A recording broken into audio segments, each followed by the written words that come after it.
Joining us live now from London is El-gomat. He is the director of Sajak Institute, a public policy think tank established in Libya. Thank you, sir, for joining us here on the News Hour.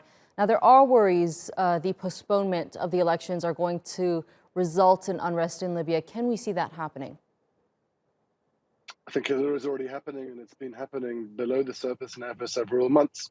A lot of the political frustrations around the process and the sequencing and the scheduling of these elections comes back to the broader question of the conflict that you addressed in your segment earlier on. So, it's not just about trying to schedule people dipping their fingers in ink and getting ballots out to the Libyan electorate. The process for the democratic transition needs to also hold the peace. It needs to also remove foreign forces and mercenaries in the center of the country, but it also needs to ensure that there is a democratic transition, not just a political transition for the efforts that have taken place over the last several months. And I think this was one of the reasons why it's been delayed. There's a major problem. We have a constitutional absence. In reality, that means that if we have a new president, we don't know what power that president holds. We also have a flawed electoral law that was designed to cater for certain individuals to run, whilst barring other candidates. And that politicization has also kind of seen frustrations kind of come to the surface. And then there is a final aspect that has seen the judiciary, Libya's Supreme Court, that has been tampered with in the last several weeks. All of these things are having a knock-on effect, and they leave a footprint.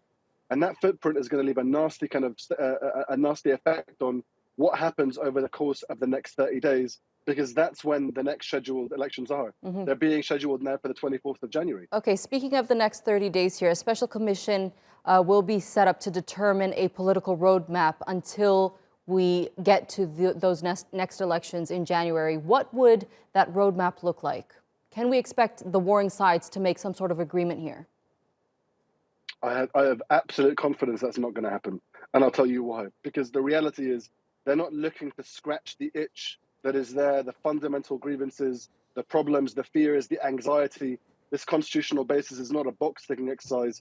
It's an existential problem for many of these groups, because you're going to unleash a president without any kind of constitutional restraints.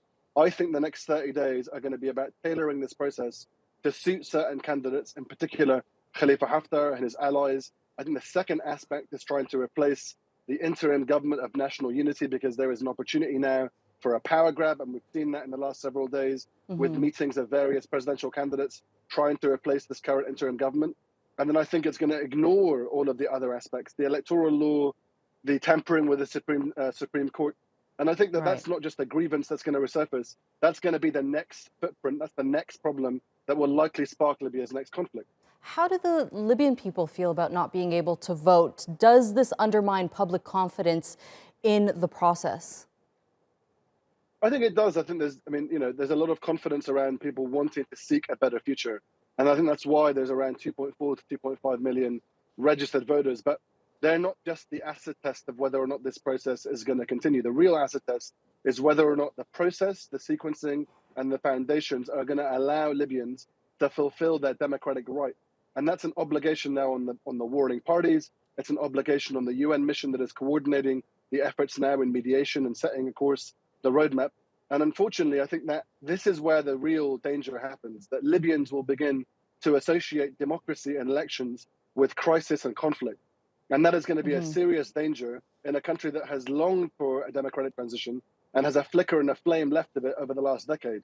And I think when you do that, you leave behind the longest footprint and a very long shadow over what should be a bright moment and a beautiful moment in Libya's transition.